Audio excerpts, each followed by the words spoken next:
ஆனா இனிமே குணசேகரனுக்கு இந்த வீட்டுல வந்து வாழ்ற யோகம் இல்ல.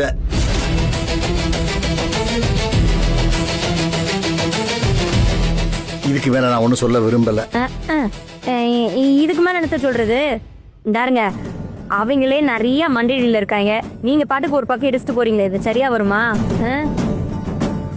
தாயி சொல்லு சொல்லுன்னு அந்த புளியங்குடி மதுரை என்கிட்ட சொல்லிக்கிட்டு இருக்கான். அதுக்காகத்தான் என்ன அனுப்பியிருக்கான்.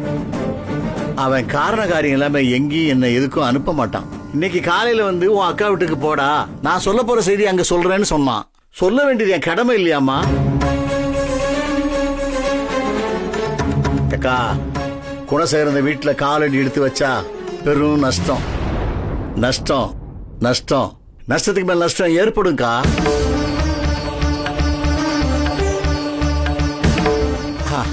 அப்புறம்க்கா, அந்த வண்டிக்கு மதுரை வீரன் சொன்ன மாதிரி எலுமிச்சம்பழம் சுத்தி போட மறந்துடாத. சரியாக்கா? நான் புறப்படுறேன்க்கா. எலுமிச்சம்பழம் சுத்தி போட மறந்துடாத. அதுல ஒரு காரணம் இருக்கு.